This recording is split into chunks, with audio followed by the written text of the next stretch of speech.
evening, everyone.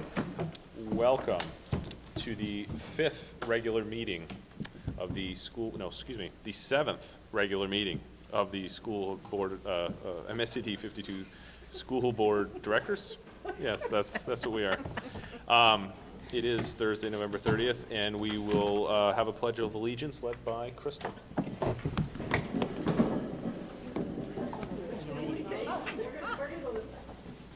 Pledge allegiance to the flag of the United States of America and to the republic for which it stands, one nation, under God, indivisible, with liberty and justice for all. Okay. And our first order of business is to act on the fifth regular meeting minutes and the sixth regular meeting minutes from October 19th and November 9th, respectively. Are there any comments or feedback on the meeting minutes from those two meetings? Seeing none, they are approved by unanimous consent. And we will move on to a report from the board chair. It's a very brief one tonight, but it's really directed mostly to other members.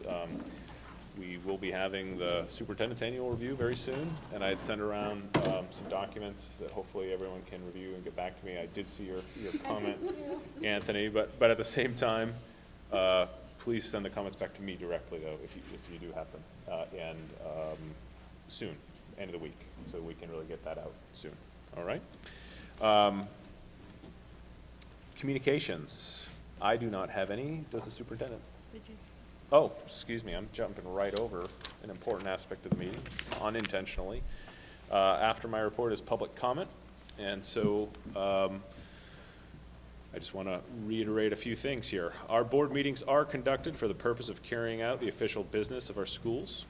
It's important to note that the meetings of the board are open to the public, however, they are not public forums. At each full meeting of the board, time is allocated to provide opportunities for citizens and employees to express opinions and concerns related to the matters under consideration by the board. These comments shall be within the guidelines set forth in policy BEDH, public participation at board meetings. Copies of the policy are available here and on the district's website. I'd like to highlight the following. The chair is responsible for recognizing all speakers. We ask that speakers identify themselves by sharing their name and town of residence. Each speaker will be limited to 3 minutes to express their views. Speakers should direct all comments to the board and specifically the board chair. This is an opportunity for the board to listen to the opinions of the public that relate to school and education matters. This is not intended to be a conversation or a debate of issues. We know that school-related issues can be emotional, but we ask that civility is maintained. We will not permit profanity, gossip, defamatory comments, shouting at one another, or comments that disparage or attack individuals or groups. The board is faced with many important issues, and for the sake of efficiency, the board discourages duplication or repetition of comments. The board will not permit complaints or allegations against staff members. We certainly care about these concerns, but they are personnel matters which the board is not permitted to hear in public. If there are complaints against staff, these will be handled appropriately through our complaint policy KE. And to reiterate, this is just a highlight of key points. Please refer to BEDH for a complete description of the policy. With that, do we have anyone who would like to speak?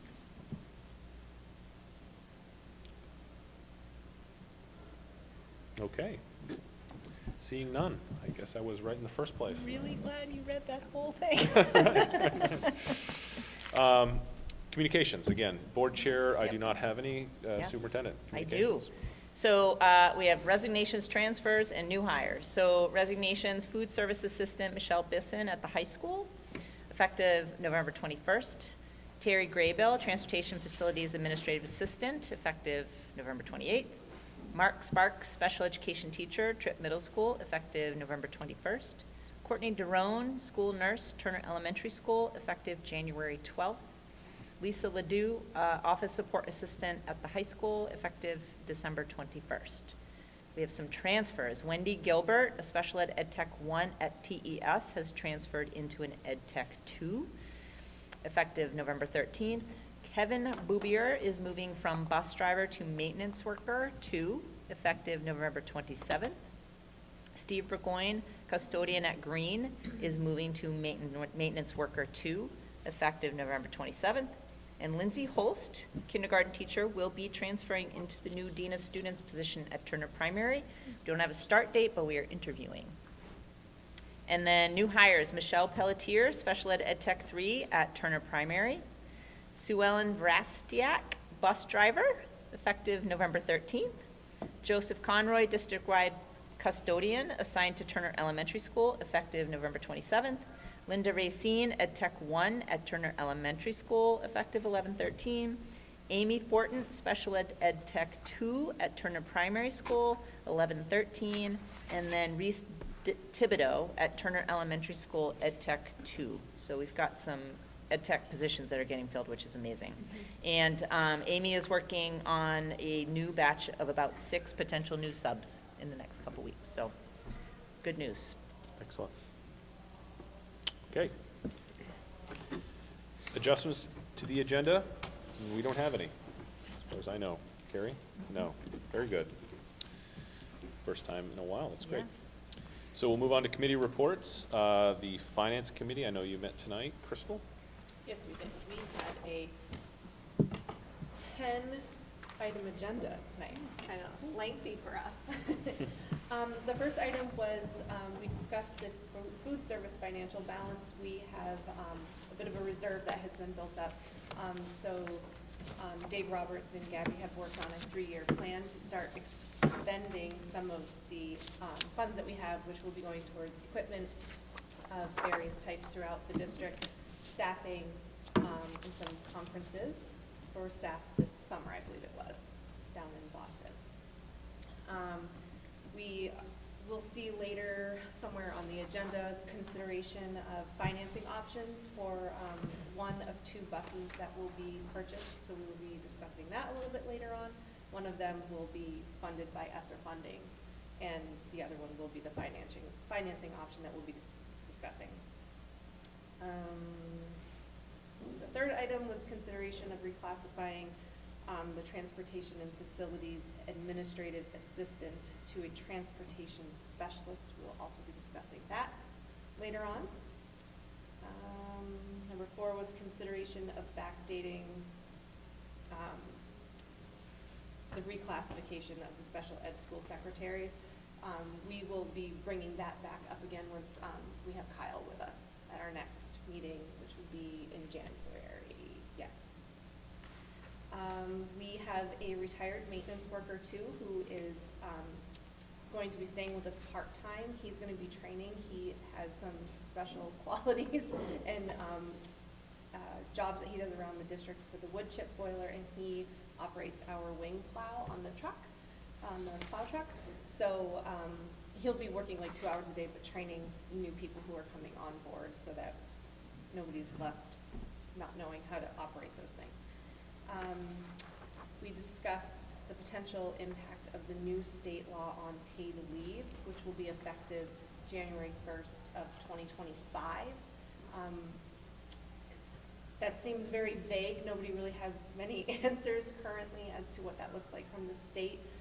Obviously, we already have like paid leave and all that stuff in the contracts, but is it going to overlap with something else coming from the state, and what our contribution be? We've heard anything from 1% to 5%, but again, there's no parameters around anything right now, so, and no guidelines for anybody, but just something that we have to keep watch of going forward. Current debt service and end date, that was a couple of improvement projects are coming to their end life of $267,000 next year, so that money will be not being spent anymore, I guess is how we'll say it, and what we might be doing with that later. But Peter brought up the great point of if paid leave, we have to start paying that, that's where that money will go.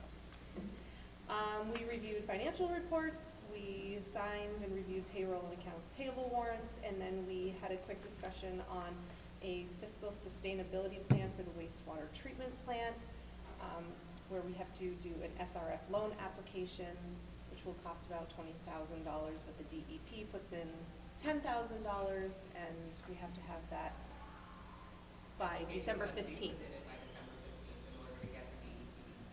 It will all be coming back to us. Surprise! So it will be an agenda item at the next meeting. And that was it. It was. It was a lot. Thank you, Crystal. Does anyone have any questions? No? Okay. PTB, Mr. Ricker? We have not met Okay. since the last meeting. There will be a meeting on December 14th, however. Yeah, I believe so. December 14th. Curriculum and policy, Jamie. Yeah. We met tonight. We started off with all of those policies that were needing updates due to the Maine Human Rights Act updates. That included, we got to hear Rebecca Drysdale, head of our special education department, speak on JKAA, so those will be coming your way. These were all voted unanimously tonight. And GBIA, which is staff participation in political activities. I know you guys got that one in your email, and I did have a few questions about it, so I just wanted to kind of clarify that there were 3 policies that were referenced within GBIA, and those were the ones I had received questions about. And tonight, we actually decided to adopt GBIA without those referenced policies within them. So those that fell on the agenda, F, G, and H, those last 3, we will not be taking those up, and we will adopt, we did vote unanimously to adopt GBIA without those referenced policies. And tonight, on the consent agenda, you'll find the ones that we already did a first reading of. And you guys are familiar with them. Those were all voted on unanimously. And then under old business, you'll see the ones that we talked about at that last meeting. So everyone's familiar with those as well. That's it. Thank you, Jamie. Tri-Town Education Association support staff negotiations. Jessica. We have a executive session, 10.4 today, to debrief everybody on that. But we have met twice now with the negotiating team and the board and our administration. Things seem to be going well. Excellent. Student representative report. Sydney. Yeah, so a few things that have been going on around the school. Before Thanksgiving, we had a door decorating contest between all the HBTs. Ms. Boutot's HBT 1 Key Club also did a food drive. And then the football team won the Class C state championship. And all of the winter sports have started and are underway, as we can hear. Yeah, I heard they're the best team in the state. Supposedly. Supposedly. I've heard that too. We can take those bragging rights, I think. Very good. Thank you, Sydney. So we'll move on to the administrator reports. And tonight, our first one on the docket is from Ms. Drysdale. Feel free to come on up. Yeah.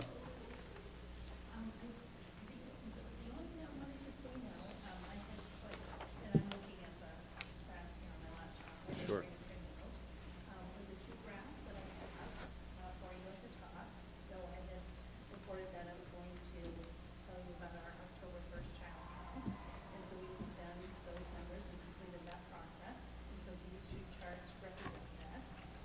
The first one, we're looking at about having about 416 students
Yeah, I just have one question. I don't know how long we've been looking at these numbers, but the October 1st child count over total, are other area districts seeing similar growth like this? Or is this, do you know if this is unique to us?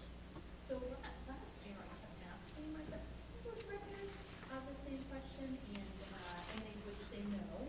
But this year, we are definitely seeing a shift where those referrals are being processed in their schools from last year, much like you are. Yep. And then there are some districts more than others that are having an impact with increased identifications, specifically certainly in Okay. Could I ask what percentage of our student body the 24 count represents? Yes, we are. I want to say it's 18. I have a number. I think we are at, well, I think that the state average was 19.34, and that was in, I think, school year 21, 22. I think we are at, we're closer to 21%, or 22%. We carry that for a couple of years. I'll find it. Yes, I think I have 21%. Yeah, that sounds right. Yep. Okay. Go ahead. Can you just clarify, in this count of 416, does that include, by definition, is it like any child with a 504 or IEP, or is it just an IEP or a specific diagnosis? Just a student with an IEP. With an IEP, And okay. it's a student with an IEP that had an IEP on October 1st. Okay. Can you say what other health impairment typically covers? Other health impairment typically covered, the majority of our students might have ADHD having that diagnosis. They also might have anxiety. Anxiety is also classified under emotional disturbance, but they might also have, that might be linked to other health impairment as well. And then we have students with mobility issues, other health needs. That would be the majority of our students with ADHD. Yeah, so I don't know if you have like a yearly average of students that are discharged from the IEP versus the percentage of kids that are brought in. Do they usually equalize or? We were just looking at this chart the other day, right? Yes, yeah. You go, I'll see what I can find. Yes, we've been collecting quite a bit of data. Yeah. I certainly will have that data for you in January of students coming in, students moving out. And I say moving out, anything from graduating to literally moving from our area. And then our influx of CDS. I know that has grown. When I first started in 17, 18, we were at 12 students maybe move in, 13 students might move in. Last year we had close to 30 students join us for CDS. 36 to 30, so many numbers. There might be a couple of students. This year, I think it's, what I see is 32. 32. Yeah. Hmm. Very good. Anyone else? Thank you so much. Yes. Okay, our next administrator report will be from Principal Parker. Hi, good evening. Just a couple of pieces, one highlight from my submitted board report and one that's still fairly warm coming off the presses. That one has not made board report yet. But we were very fortunate to have multiple visits from a woman named Renee Brzozowski, and she's a handler with pet partners, and she brought in her certified therapy dog, Meadow, who is a very, very chilled out Australian Shepherd.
questions? Okay, thank you so much, yeah. All right. Kristen is sick today. Oh, I just realized, I looked Agenda out, I was like, oh, adjustment. no, I know she's not here. okay. Well, that's too bad. I'm sure we can catch up with her next time, so we'll move on to the Assistant Superintendent report. Teresa? Okay, so I think what I really wanted to highlight tonight were a few things. Wally Morris and I, our Director of Technology, yesterday started providing staff with student data privacy informational sessions, and we will be going to each of the schools to share this information with the faculty, and I was thinking it might be a good thing for the board to hear about too, so maybe that can make it onto the agenda at some point. Also, I want to thank Mallory Murphy and Amy Musso, who are instructional coaches. They put together a training for elementary principals on Delta Math, which was very well received. It's nice that we can have this in-house training, and they are experts in that area. Also, the elementary principals were trained by the folks at Early Bird on that assessment, and I've heard some excitement around that from a few of the principals that I've seen this past week. And I also wanted to let the board know that we applied for and were awarded, is it just under $7,000 for a new pilot program called Preventing Student Homelessness Fund. And we have access to emergency funding for students and families, the emergency financial assistance for families of students in the amount of $750 per student. And this assistance may be provided for services authorized under McKinney-Vento Homeless Assistance Act, in addition to other assistance for housing-related needs such as rentals, rental assistance, utilities, critical home repairs, anything that can be done to help a student avoid homelessness. And so we have worked, Gabby and Cassandra and I have worked closely with the school counselors and principals to identify students, and we are beginning to provide this funding. In our district, we decided to go with utilities and heating assistance, so that is what we will be doing. And the money we pay the vendors directly. It's not like, we get the bills from the families that have been identified, and then we pay the vendor, like CMP or Murray Oil. Yep, yep. Great. Well, thank you, Teresa. Any questions for Teresa? Excellent, thanks. So we'll move on to our superintendent's report. Gary. So we got notification at the beginning of this week, just a reminder, we submitted 3 applications to the revolving renovation fund at the DOE with the hope that we would be able to expand the Tripp Middle School cafeteria and kitchen, add a sprinkler system, which we would have to do because of the expansion to Tripp Middle School that doesn't have a sprinkler system, and to repair and replace the ventilation system at Green. I got a call this week to indicate that the Green project and the sprinkler project both qualify for this fund and have been scored and will be put into sort of whatever list when they decide what gets funded. But the Tripp project, because it's a construction project, did not qualify. So the Tripp cafeteria expansion is not going to get any funding. So we won't, it won't even go onto the potential list. So that'll be something for the PTB to deal with in terms of the capital improvement plan and where that fits. So disappointing, but I was glad to know now that it wasn't even gonna be, they didn't even score it. They didn't even consider it once they realized what it was for. I've notified you and the rest of the staff, but I'll just say out loud, we got the waiver request for the 2 missed school days, October 26th and 27th. So staff will be paid for those 2 missed work days in the December 15th payroll. Training that principals, assistant principals, Teresa and I did this week. We contracted with Drummond and Woodsum to do, make sure that we were conducting affirmative action and Title IX investigations properly. Something that we discovered last year we hadn't done that training for, so we did that this week. The District Safety Committee continues to meet monthly. Some of the items that we're working on are to make sure that the reunification sites we have, so if we should ever have to evacuate from the entire campus of a school, where those students would go. This is something that Tyler Ham is helping us with, making sure we have confirmation that those reunification sites are still willing to take us, that we have all the proper contact information for those. Jim Sequeira ran a drill to see how much time it would take to pull as many bus drivers together in the middle of the day if we ever needed to sort of like, you know, something happens and we got to get kids off campus, especially in the middle of winter. I have actually experienced that where you don't really need to like evacuate everybody, but you're standing out in the middle of winter and kids are in their gym clothes and don't have jackets. So he ran some of those to figure out how many bus drivers he could get and how quickly they could respond. Tyler is working on making sure that all the first responders have appropriate access to our buildings, making sure it's consistent and the way that they want to be able to access, with the goal of them maybe not having to break down doors and things, which is what they keep telling us. Well, we'll get in one way or the other. It just may cost a lot of money. So we're trying to make sure they don't have to break down any doors. We are also going to be working on, every building has procedures for visitor access, but we need to work on common ones, which includes making sure that employees are wearing proper identification. So that begins next week, that everybody will be required to do that. And many, many other items on the list. It's a little overwhelming, so I'm not going to say them all to you. But those are some of the highlights. And then at the last meeting, we tabled the social worker job description. It's now on the consent agenda, but I just wanted to make sure that everybody was clear that there was a concern about the essential function that read, complete with precision and safety all physical duties, and then listed a few physical duties. And I've confirmed that this is not something that would prevent somebody being hired, but it would be the beginning place for any accommodations you may need to make with an employee under the ADA. So it was a good question, and now we all know. Very good. Did I hear you correctly? All the teachers are going to have to start wearing badges? Yes. Very nice. Very nice. All employees. Employees. Employees, Very good. yes. Wonderful. Okay. Any questions for Carrie on any of those pieces? All right. Then let's move on. As Carrie alluded to, there's a few things on our consent agenda tonight. The first one, 8.1, is a review and adoption of the superintendent recommended job descriptions, which Carrie just described.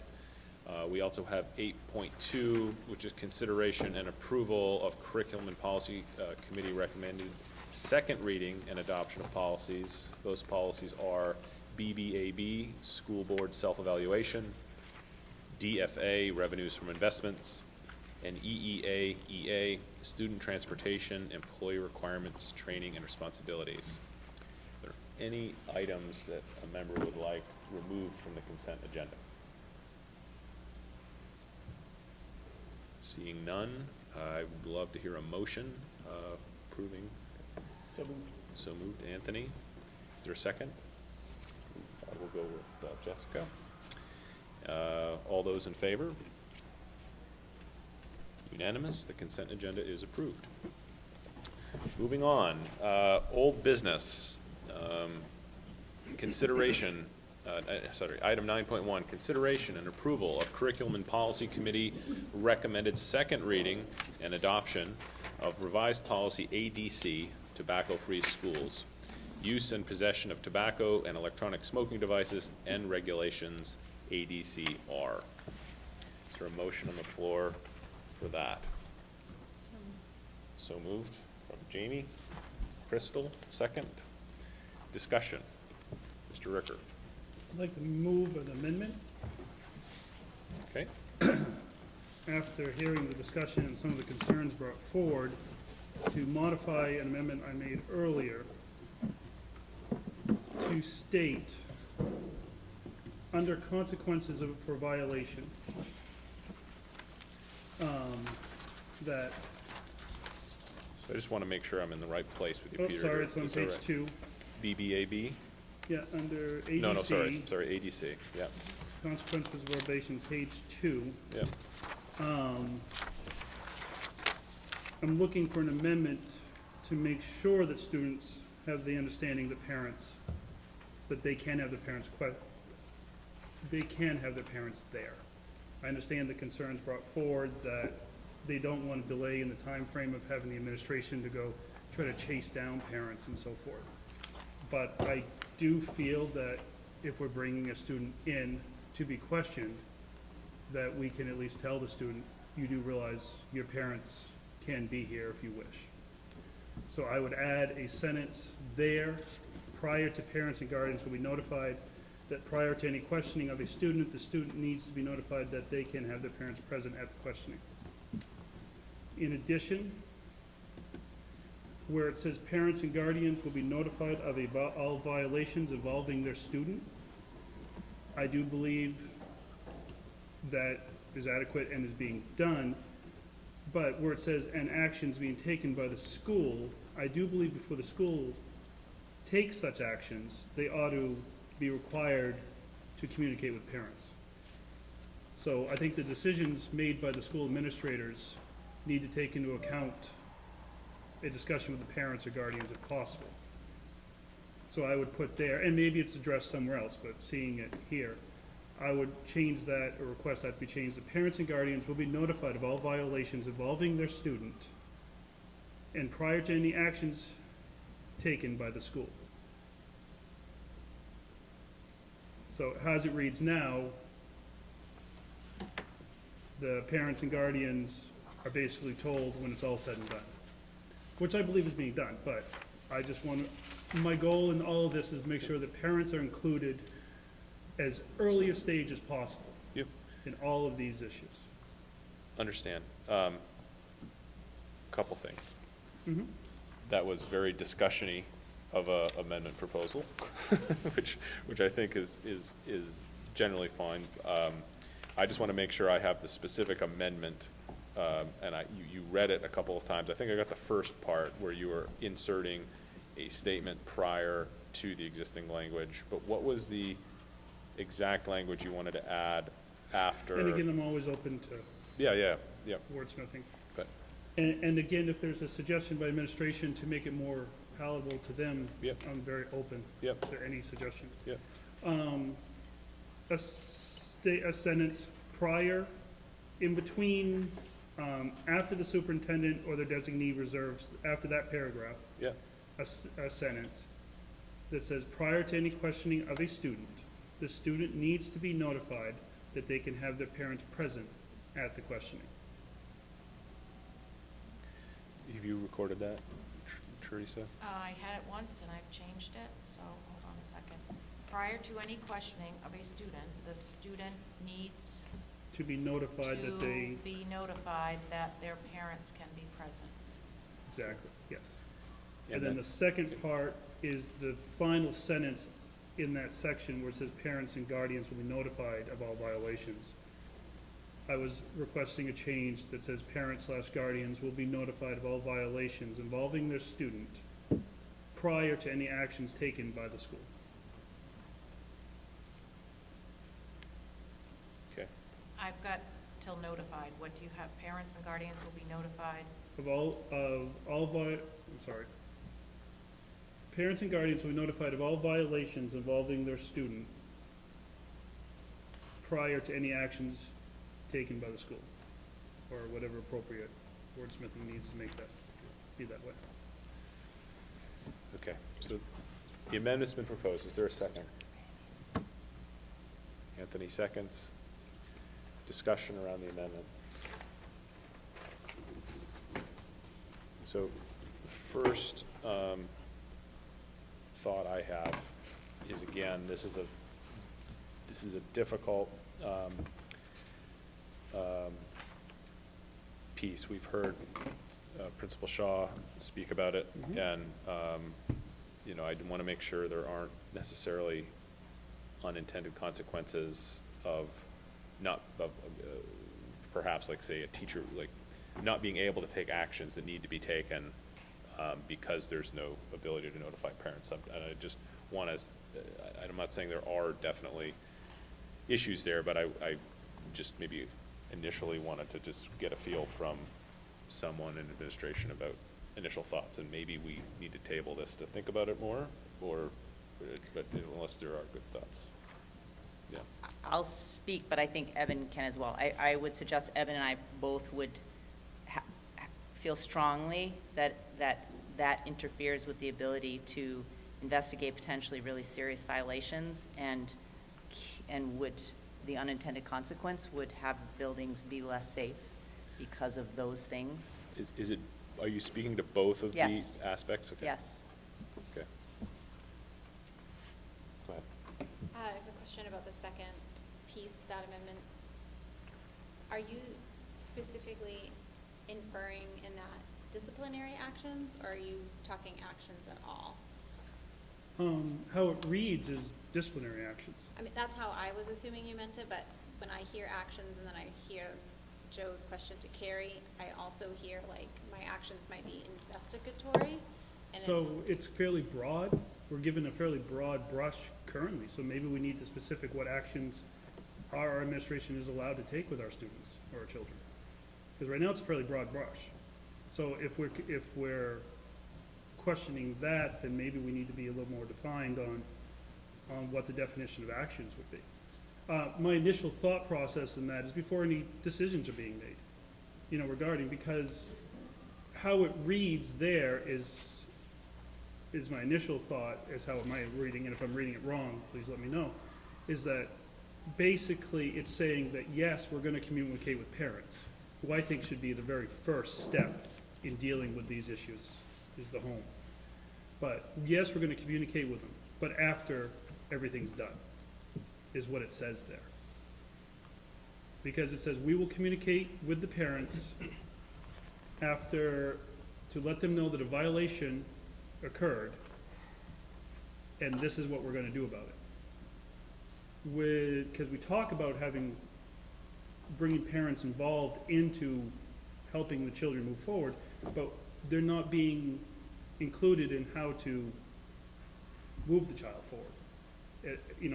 If you read it like that. We're being told at the end, this is what we're gonna do. so if I could just say how I read it, currently, it's talking about that parents are going to be notified, and it doesn't give a timeline, it just says Yeah. they're going to be. So you're asking for a timeline, and I would just say, or ask Carrie and our administration if it changes anything to put prior to any disciplinary actions, because then we could still go through the actions of the investigation and not be, I guess, I'm trying to think of the right word, not be slowed in the process.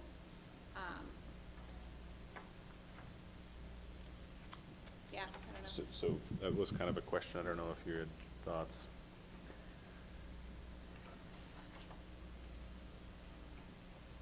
And again. Yes, to answer your question, I have thoughts, yes. I believe I said it this way the other night when we talked about it. Yeah. That is somewhat semantic. We were talking about the alcohol and tobacco policy. If a student is at school and has a vape, for example, they are being suspended. Before I call the parent, I know that, like, that's done. So whether I call them before I make the decision on whether it's gonna be 3 days or 5 days, seems somewhat irrelevant because the student's gonna be suspended. Yeah. And that's, policy demands that, that's what it says. Same thing for drugs and other things like that. Fighting, knife at school, like all those things require suspension time before I even dial the phone. To suggest that we need more specific information to keep administrators in line is somewhat off-putting, so I'm gonna step back from that and suggest that this is much less of a broad stroke than maybe we think it is. It is stroked exactly the way that the legal cases that I described at the last meeting allow it to be described. Like, this policy is written to meet those obligations. Anything beyond that is an expansion beyond what is legally required.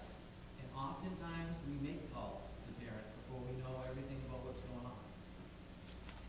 I would say that happens more often than not. But to suggest that it has to happen paints us in the corners when we need to be able to be flexible and add ahead. I think what I would very much like to emphasize is that if a student has violated the drug and alcohol or tobacco policy, there are rights of the student body as a whole that are equally important. And so I just want to make sure that we don't end up with a policy that restricts administration from taking action against a student who has violated that policy and made the school less safe, and then potentially make it so that we can't keep the rest of the school safe, and that parents who send their children to us somehow can't expect us to act in the manner that we need to act to make sure that everybody else is in school, and that we're running the school in as absolutely the safest manner as possible. And so I think that is my concern. Okay. Does anyone else want to speak to this? Go ahead, Anthony. So, excuse me, the first part of Peter's amendments spoke to the questioning of students. We have a separate policy that covers the questioning of students, which I reviewed recently, and which personally I find a little troubling. So I think this provides us an opportunity to think about the fact that, according to our policy, students do not have a right to not answer questions. That policy states that if a student fails to cooperate with a questioning, they can be subject to discipline, which kind of runs counter to accepted American norms that you don't have to answer questions. So I would, and I also would like to point out that JIH-R is not under the cross-reference, so it probably ought to be if we're talking about questioning students. So I think that students ought to be able to they ought to understand that they, in my opinion, should not have to answer questions, and B, that they are allowed to request that their parent be there.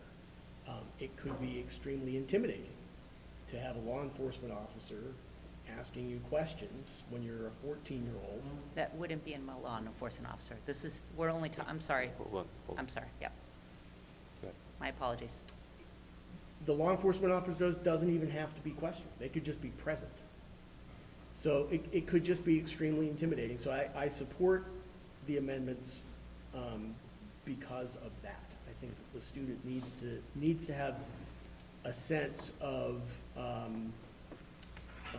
some protections that, and then these are basic protections that we all enjoy as adults. You should not have to answer a question that you do not want to answer. Thanks. Do you want to add anything? Okay. Does anyone else? My thoughts, actually, just thinking about what you just said, Anthony, I mean, it almost sounds like we have another policy about student questioning, like you suggested, and perhaps there should be reference to it, but also that's probably really where you want to see these comments. Yeah, I was unaware that that was there. Right, so Yeah. part of me almost feels like it makes this particular item on the table easier in some way, because I think really it kind of pushes the discussion into the policy about student questioning. Rather than trying to insert requirements about questioning into one policy, it should probably be a discussion we have around something else entirely. So part of me feels like this amendment that's on the table right now that we're discussing is probably unnecessary, specific to this. So I actually feel the opposite, that what you concluded there, Anthony, is that you were suggesting you supported this amendment because of that policy. It actually makes me feel the opposite. We can't talk about it unless somebody seconds it. The policy. We can't talk about his amendment. We can't have a discussion about it without seconding it. So Yes, that's yes, why yes, I yes. supported the amendment. You're, okay. And for the But- record, I would, Yeah, yeah. if I knew that we'd be able to address that policy within a timely fashion and Yeah. not have it, Yep. that I have no problem withdrawing this amendment, because it all bases around that, because this is just jumping through policy, through policy, through policy. And if there is one set policy that solely addresses how, and honestly, it's more important to me is the parental involvement. That, to me, if there's a policy that directs that, and we can look at that at some point within the next year, I was 4 or gonna 5 say, months, I was gonna say, I'm willing to no idea when we withdraw could get that back up before us, but it does feel like a more appropriate place for the because that would language. address it throughout the Yeah. system. Yeah. So, anyone have any thoughts on this before we move to a vote on the amendment? On the amendment. Realistically, because like I said, I might be willing to withdraw the amendment. Okay, Is there, what is the, is there any sort of reasonable time frame that we would, if I requested to look at a policy, what kind are we looking at? Am I looking at a strict, say, hey, we're booked up for the next year kind of deal? I don't know, Jamie, if you even want to hazard a guess, but, And I realize if something comes up that we feel we need to do, we'll push it in. yeah. That happens all the time, but.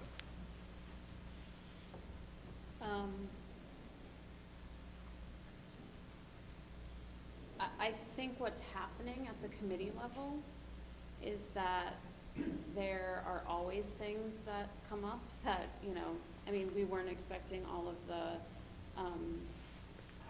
Maine Human Rights Act things to come up, and they did, and that was like 8 policies.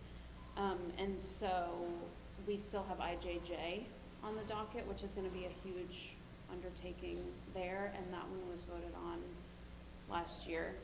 And we haven't taken that one up yet. So I would be hard pressed to come up with a firm timeline,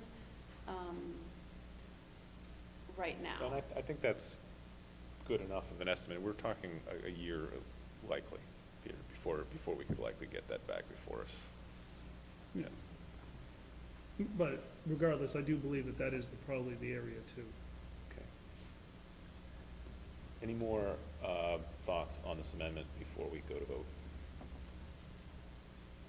Okay, again, we are voting on the amendment now, the amended language, proposed by Peter and seconded by Mr. Shostak. All those in favor of the amendment, please raise your hand.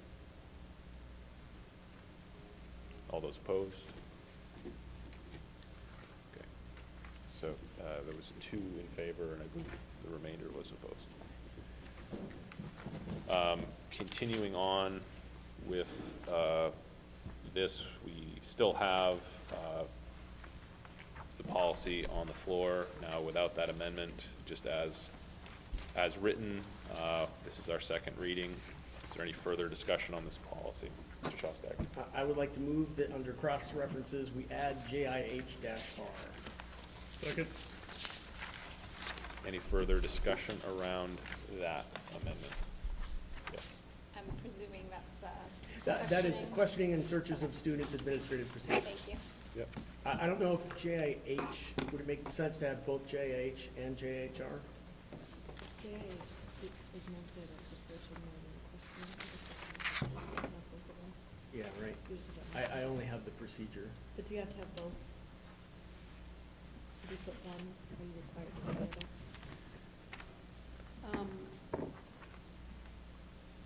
other?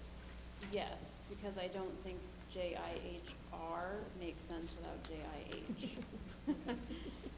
Can I amend my amendment to add JIH? I'll change my second to it. Sure, sure. Were you clear on that amendment, Teresa? No, but I'll get it. Okay. I think it's helpful just to reiterate. Yeah. I move that we add under cross-references JIH and JIH-R. Any further discussion on that?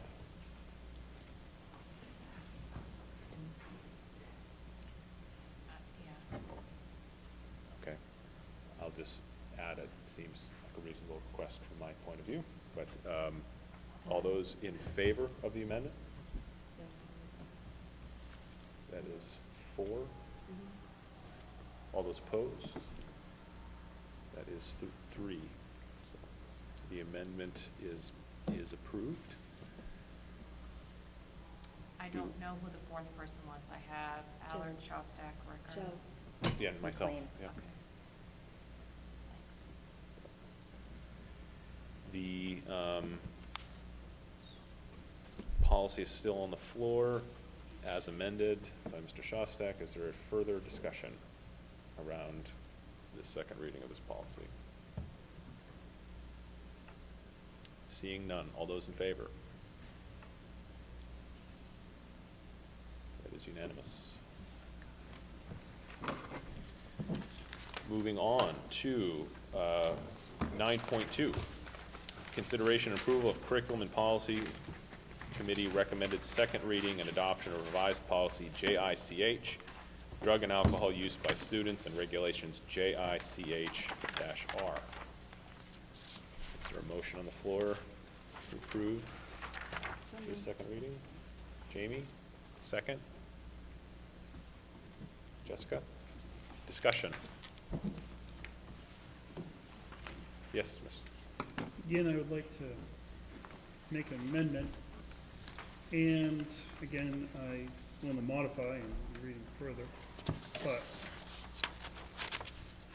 under voluntary referrals, page 1 of 3, oh, actually, we're doing both at once? My Yes. apologies. Yep, we're doing both, JICH and JICHR. Under voluntary referrals, page 1 of 3, number 4, I do understand that, and I do very much agree with the idea that the student body does feel that they need to have a place to have at least ask a question. But I do believe that parental involvement needs to be as soon as possible.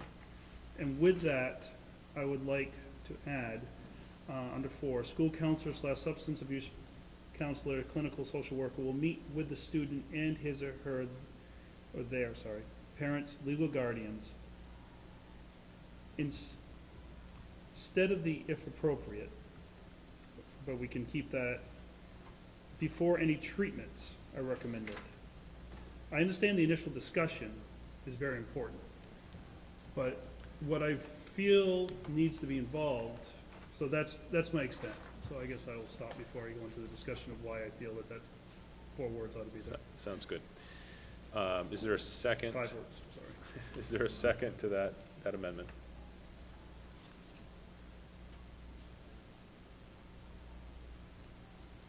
Mr. Shostak. Okay, so discussion. My thought process Oh, oh, behind, hold on. my apologies, sorry. Go ahead. Can you clarify the exact wording for me? I'm just, because it says if appropriate, comma, and develop an action plan, so do you want it to come before that? Yes, I basically want the parents involved in the action plan. So we'll meet with the student and their parents / legal guardians if appropriate. Before any treatments are recommended. Before any treatments are recommended, and develop an action plan? Yes. And again, I'm open to wordsmithing. I would like to say I've had a ton of time to go over this stuff over the past 2 months, but I haven't. And a lot of this has been done in the last 10 minutes. So I'm open to any changes to those 4 or 5 words. But my general thought process behind it is that after hearing the discussion at the last meeting, I very much agree that students should be able to go to the counselor and say, hey, I have a problem and so forth, and have a counseling, that's fine. But before we start talking or giving lifestyle or life-changing recommendations to those children, and the minors specifically, we're only talking about minors here, their parents or legal guardians should be involved in those, because the counselor only knows what's going on in that child's life via the child or the student. They don't know the whole story of what's going on at home. And the only way they can get that and actually make a good recommendation on how to treat that child in the future is with that kind of information. So, and I believe the parents are the best option most of the time. And they just need to be involved as soon as possible. There are some legal avenues that we have to watch, and we can, and I do believe there is a rope or tightrope we have to walk there. But I believe that it's up to us to decide how strict we want to be in this district. Yes, Bree? Unless yours is a follow-up to your first.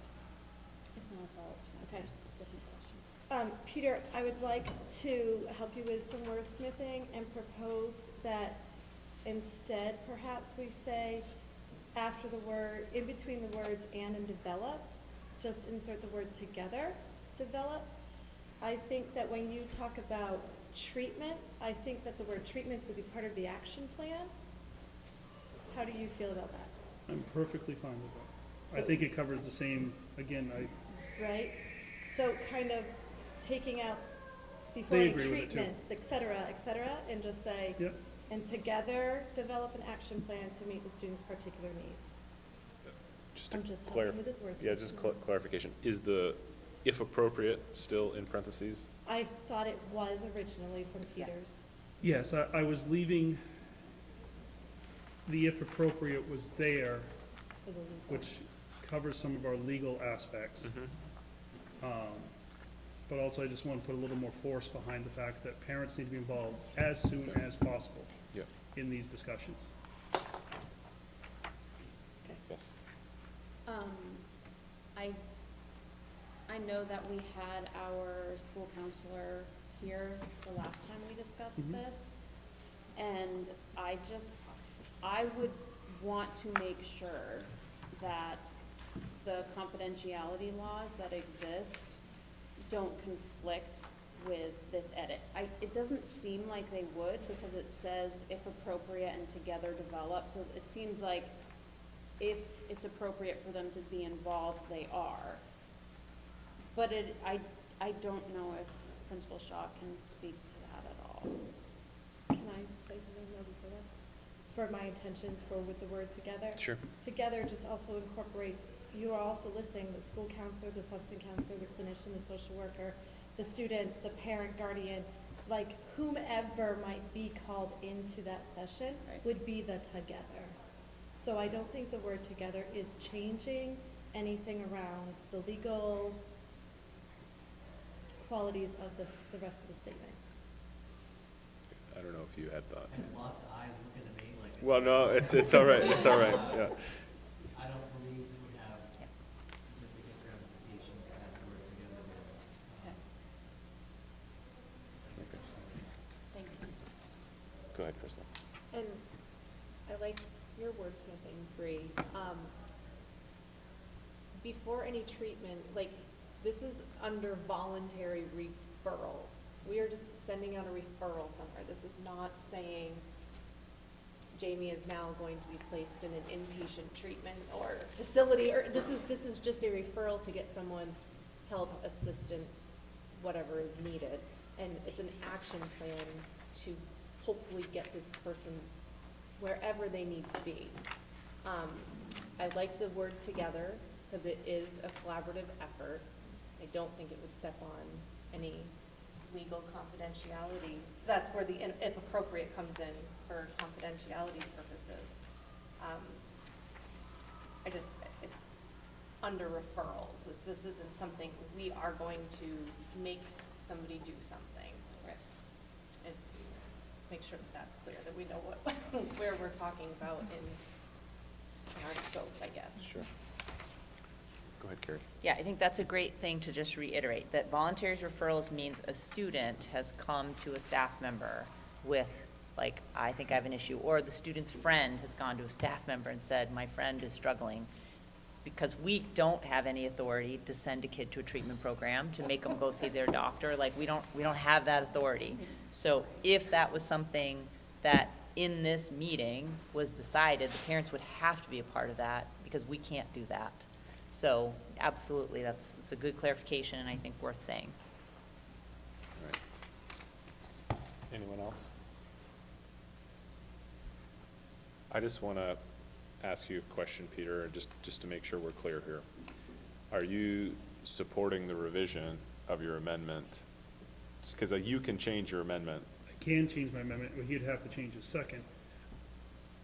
I'm going to support the change to my amendment because I know it does not accomplish what my concern is, but I also am well aware of the vote otherwise. Okay.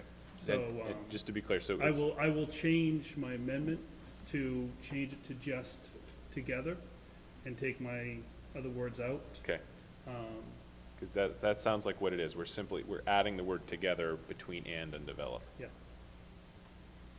And I'll look at other avenues in the future to Okay, address my other concerns. all right. So that is the revised amendment on the floor. I don't know if we need to have another Well, I second. think you have to have, but I don't if know. you want to follow the rules, You'll revise your second? he Okay. has to revise his. Okay, Can I ask for a reading of the revised amendment, please? And I'm going to ask Brianna to do it. sure.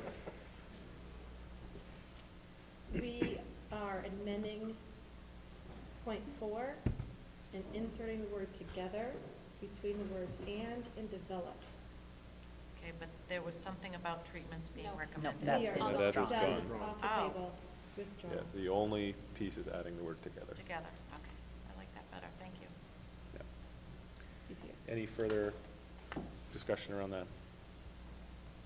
Okay, all those in favor of the amendment to add the word together? That is unanimous. So, the policy has been amended. It is still up for discussion. Is there further discussion on this second reading and approval? This policy, As amended. as amended. Okay. Yes, as amended. Seeing none, all those in favor? It's unanimous. Moving on to the consideration and approval of the Curriculum and Policy Committee recommended second reading and adoption of policy JHB truancy. Is there a motion on the floor? So moved. Peter, seconded by Crystal. Any discussion around policy JHB and truancy? Mr. Shostak. I objected to some of the language in here which creates a framework where parents can be found legally negligent in what appears to me to be an extra judicial process. So it's sort of a legal process that strikes me as unlawful. The parent does not have any legal representation in this board that is making the determination about them, or influence over the composition of that board. And that is, in a way, one could think that our hands are tied because this is all state statute. But I believe that our oath to the Constitution of the United States requires us to reject laws that are in violation of that. So I will not be supporting this policy. Go ahead. Jane. Can you clarify the exact part within the policy that you're objecting to? Sure. So it's in a couple of spots. On page 6, under H, when a student is determined to be truant and in violation of the compulsory attendance law, and the student's attendance team has made a, oh, I'm sorry, no, that's not it. Just earlier than. I see it on page 4, B3.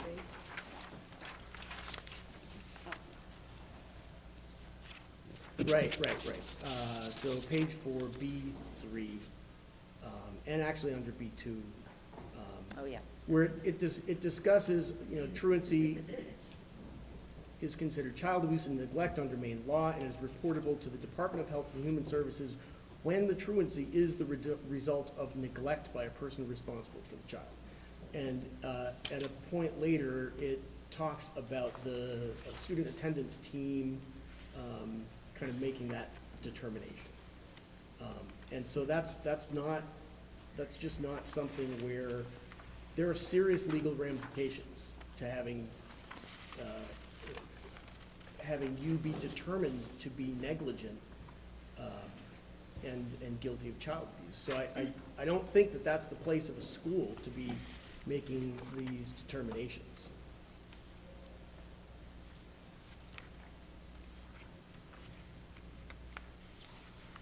Sorry, go ahead, Crystal. Did I miss it? If my child is missing school at one day, and I don't call because I get, whatever, I'm cleaning puke or something, and I forget to call into Tea Cutter, somebody is always calling me, like, to say, and it did happen. Claire was like, where are your children? Like, and they were both homesick, and I just completely spaced on calling. What is is it here? What is the process if your kid has been out of school for, 10 days? Unexcused absences, right? So somebody has been trying to call over and over, can't get a hold of somebody. Is there a well check, like, does Officer Ham go to? Sometimes, yeah. To the house, okay. So we are trying to get a hold of these people, either they're on vacation in Disney or something has happened and they've not notified anyone. The people who we are, the district is responsible for has no idea during the day where this kid is. That, to me, is neglect. If I'm not doing my duty as a parent and sending them to the place where they are supposed to be Monday through Friday from 7:20 in the morning at trip till 2:10 in the afternoon and whatever it is that leaves, and somebody doesn't know where those kids are, somebody needs to be looking out for them to make sure that they are okay. And that's their job right now, is to be at school. And if we have to send, what is it? Carrie, you get to notify law enforcement, and if that violation falls, then the Department of Health and Human Services has to investigate. I'm sorry. I think that that is our duty to make sure that those things can happen here. Jamie? So I think one of the things that I'm noticing here is that we are trying to equate school board policy with a legal proceeding, and that's not what it is. So we are not, this policy's intent is not to say that a parent is guilty of neglect because their child is truant. It in fact is saying that truancy under Maine state law is considered child abuse and neglect, and then it defines that that is reportable to DHHS because truancy is the result of neglect by a person responsible. So I understand how it can be construed as saying that parent's guilty of neglect, done. However, what it's actually saying is it's just a triggering effect, saying that, like, this is the definition of truancy as defined by Maine state law. Under Maine state law, anybody that's a mandated reporter must report all instances of neglect. The definition of truancy is that it is the result of neglect if they're absent for this many times. Therefore, the mandated reporter must call the state. So you have a mandated report to the state because of this. So if the state then, or if DHHS goes to the person's home based on this report and finds that this entire family has been kidnapped and this is why their child is not at school, they are not guilty of neglect under the legal system. That is an entirely separate situation. This is just saying you have to call DHHS because of a report of neglect from the parents or guardians. The report is placed on the parents or guardians, thus DHHS goes and investigates. As a nurse, I'm a mandated reporter. I call DHHS all the time. I mean, it does not mean that these parents, this person is guilty of elderly abuse. I am not allowed to make that call, neither is anybody within the school system. To be charged with child abuse and neglect would have to go in front of a court. It would have to be decided by a judge. No, that's just not true according to this policy. Excuse me, Yeah, sorry. Go ahead, Anthony. Well, because under B2, and I think it says it under 3 as well, it very specifically states that under law, it is reportable to the Department of Health and Human Services Correct. when the truancy is the result. That is a fact, that's a statement of supposed fact, the result of neglect by a person responsible for the child. Now, the people who determine the cause of the truancy is the student attendance team. It's not a jury. The parent or guardian has no influence over that attendance team.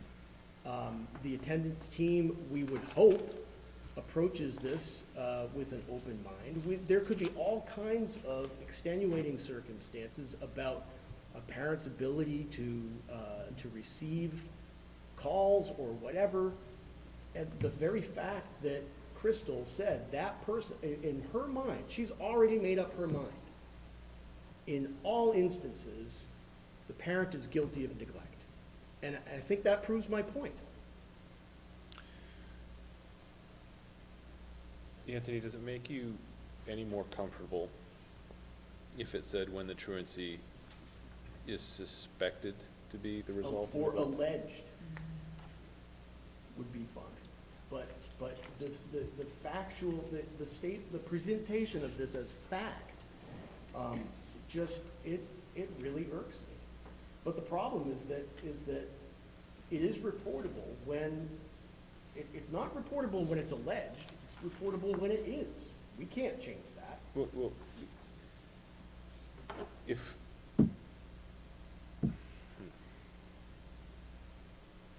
so you're saying that if we put in the word alleged or suspected, that then it couldn't be reportable? Is that what I just heard you say at the end? If this is the wording of state statute, we can't change that. And is it? I think it is. Well, it's important if it is or And not. I'm simply rejecting that. Yeah, right. Because of Yes, I think. my oath to the Constitution requires it. Yeah, okay. Does anyone know if this is statute? So the legal reference at the bottom, We, go ahead. Go ahead. Trina. we did look at this in committee, Yeah. and Jamie is looking at the legal reference, and it is listed in It's verbatim. It's the law. Yeah, it's it's verbatim verbatim. from statute. Okay, that's helpful. Any other discussion around this? Okay. All those in favor? Everyone but all those opposed? Yep. Everyone was in favor with the exception of Anthony, who's opposed. All right. Moving on. New business, 10.1, a presentation by Leavitt Area High School Principal Evan Shaw. None of you using the TV. Okay, welcome. Welcome. On the right seat. Thank you. Yes, I did that for you. I appreciate it. You have to squish in there, but you got a good view.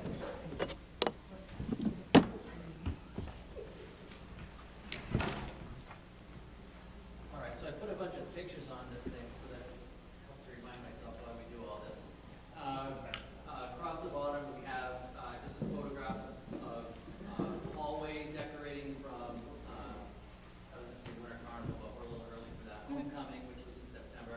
And just prior to that, you're gonna sneak in a picture of Patrick Dempsey and I there in the corner. Sexiest man alive. Yes, you're welcome, by the way. He didn't get that until after he talked. Take that for what it's worth. I think that's a transitive property, right? One of the things that's going on is our work with the VAR program, specifically with ninth graders this year, looking at groups of students, groups of teachers,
go, and some places that we need to work on. So I threw that in there because it's a big part of what's going on this fall. There we go. Another big part of what was going on this fall, we had the J&G Career/College Fair. We did that, I think it was on the 9th, I wrote this down somewhere here, back on the 9th. We filled the gym with tables and displays. We had 56, I'm going to call them vendors, I don't know what to call them. We had colleges, we had schools like the Maine School of Masonry was here, employers, General Dynamics was here, we had police departments that were represented. It ran the gamut. I believe Country Kitchen was here, like there was a table with donuts and stuff on it, so I'm pretty sure it was there. Along with the colleges and all branches of the military were represented. So all students had the opportunity to participate, to go through the gym, to check in with the folks at the tables, look at the displays, get their questions answered. Additionally, at the end of the day, seniors met in the auditorium with a representative from the Finance Authority of Maine to talk about financial aid and get kind of the ball rolling on that.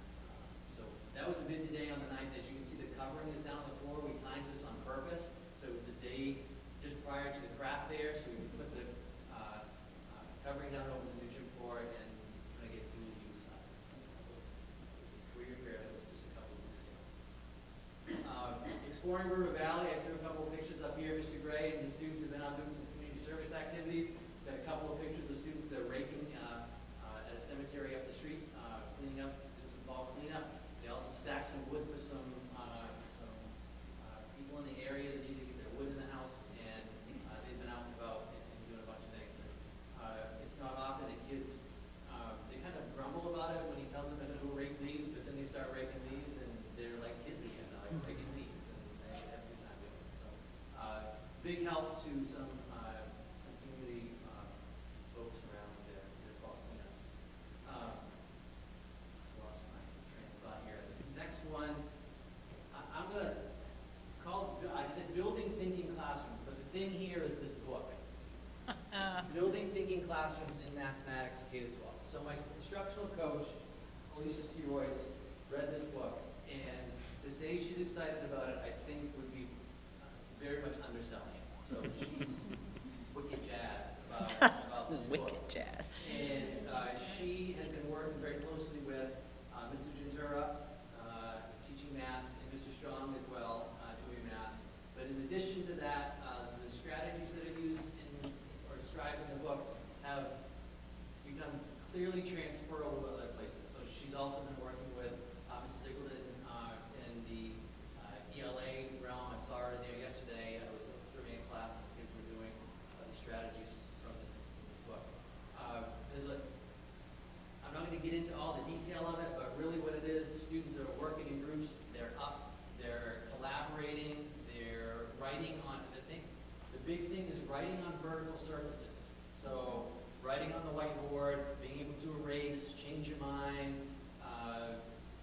whatever they can do to get their thoughts out there, but also revise at the same time. So that's kind of the key. So I was in class with Ms. Eagleton yesterday. They were analyzing lyrics to I'm not going to get the title right, but it's a ballad about the 20th Maine. So the 20th Maine ballad was on the board. They were analyzing it for character traits. They were talking about where different things happen, and they had their dry erase markers, and they were underlining things, and there was lots of conversation going on. Well, that's been going on in both math and English, and there's a lot of momentum building. So lots of excitement, as I said, around the building thinking classrooms, and Alicia's work with content teachers. And then we did student-led conferences on the 16th. These were coordinated and scheduled by HBT Advisor. We held over 400 conferences here at the building on conference day. And that's kind of a big deal. Like that's a lot of people in and out of here. Students conducting their conferences, students prepared and shared information about academic progress and goal setting. We're working towards getting towards 100%. So getting a little bit more detail on the number of conferences. 95% of our ninth graders did a conference on the 16th, or on or about the 16th. We are, as of yesterday, hovering around 90% of the entire student body that's conducted a conference since or just before November 16th. And for those that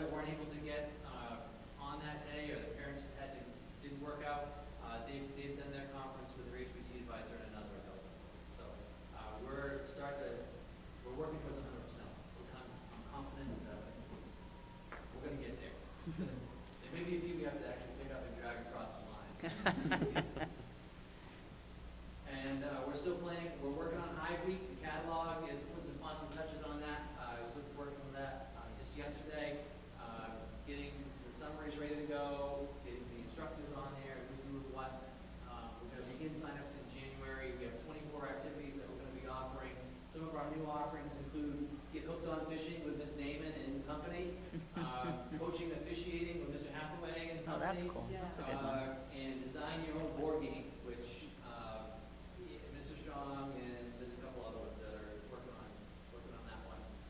Again, we're going to utilize last week of school with groups being active for the first 4 days, and then on the half day, we're going to set up the gym much like we did for the career fair, and students will display what they did over the course of the week. So those wheels are turning, and we're making good progress with that. In fact, we're right on in line with where we were last year. So that's really good. I figured I'd highlight a new class. So we're offering a new, one of the new electives we're offering this year is debate. Mrs. Marcotte is the instructor for the debate class. It's an elective class. Any student grades 9 to 12 can take it. They are selecting the topics that they're going to debate. They do formal debates with celebrity judges. Next Monday, celebrity judge, I think Ms. Ned's going to be there as well. Next Monday, they are debating collaboration versus competition in the space race. That is what they are debating next week. And like I said, they pick these topics on their own. They started small, just to kind of get their feet under them with some topics like what's the best season or who's the best athlete or whatever. But then they quickly moved into some really hard topics. Like the first one they took on was school uniforms. And we had kids come in the office, what do you think about school uniforms? My response was, it doesn't matter what I think about school uniforms. So what do you want to know? So we defined policy, whatever. And then they moved on to capital punishment, and now they've been researching. School uniforms, capital punishment. They equate Now those they're two? doing space. But one of the things that, I don't want to, like the fourth bullet down here, it's kind of sneaky that Ms. Marcotte and I were talking about this. They're doing a great deal of research, and she hasn't asked them to do any research. Yep. So they're practicing research skills without it being like an objective on the board of research. So they're doing all kinds of digging into finding the info that they need to have. We're looking at maybe having to have additional sections next year, like debate 1, debate 2. And I'm working on Mrs. Marcotte because historically, and when I say historically, I mean historically, Levitt Institute had a pretty significant debate team. So it'd be cool if we could get back into the debate realm. And then coming up in January, we have the musical SpongeBob SquarePants the Musical is coming to the Levitt Auditorium January 19th and 20th. We have 40 students that are involved with the musical. I think I just, off the top of my head, with the musical and all the students that are participating in winter athletics, we are in the 40-45% range of our student body that is participating in something right now. That's kind of a big deal. Like, I'm not going to, jump up and down about that, but that does not happen everywhere. Like, I talk to my colleagues, that's a lot of participation for a school our size. So, that's actually really exciting. And then last but not least, I put a food science slide up here. Ms. Henderson has a full schedule, both semester 1 and semester 2. Semester 1, she has 4 sections of food science and 2 sections of food science 2. I got to sit in on one food science 2 class the other day. They were making cinnamon rolls, which, like, they hold like the yeast and everything.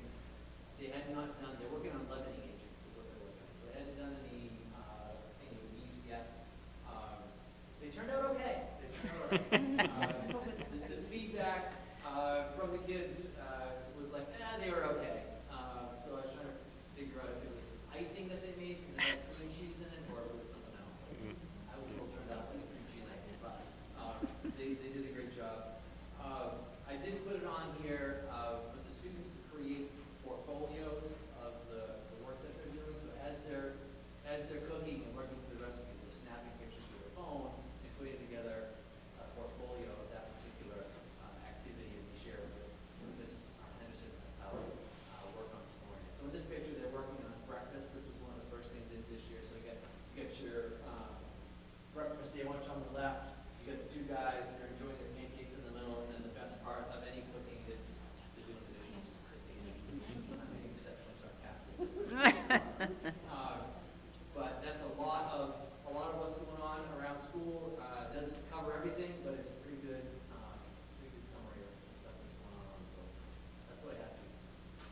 Great, thank you so much. Any questions anyone has? Seeing none, thank you so much. Yes. All right. Next on our new business agenda, item 10.2, there was some discussion of this earlier in the Finance Committee's report, but that is consideration of the bus financing option. It doesn't sound like an actionable item, because when we wrote this agenda, we weren't sure what you guys had decided, so We is there? would like for it to be an actionable Okay, item. do you have a recommended motion for us? We do. The Finance Committee would like to recommend for one of the bus purchases to be leased through Gorham Leasing Group with an interest rate of 5.92%. Okay. Is that, anyone want to second that motion from Crystal? Anthony? Discussion. I don't know if you want to give us a little bit of more background? Sure. We have two buses that need to be purchased. One will be purchased with ESSER funds. One clearly needs to be financed. We had two in the, right, Gabby, two in the budget. No, we only have one bus in the budget. One bus is covered by ESSER funds. Okay, that's where it was. The one that was in the budget is, was budgeted for more by about $8,000. So we are coming in a little bit under budget with that, so that's exciting. And the only difference was the storage on the buses.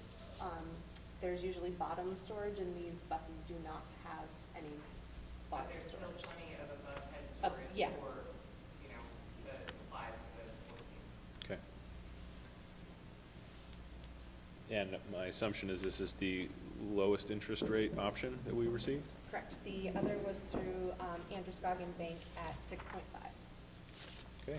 About $1,000 difference. This was a unanimous vote by the Finance Committee? It was. Okay. All two of us. All both of you, okay. Any other discussion? Seeing none, all those in favor?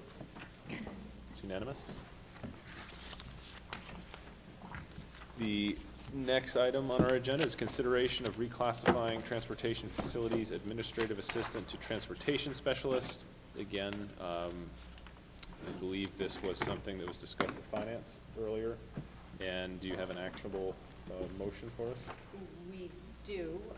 The Finance Committee would like to reclassify the Transportation Facilities Administrative Assistant to Transportation Specialist. Okay. Is there a second to that motion? Peter? Any discussion?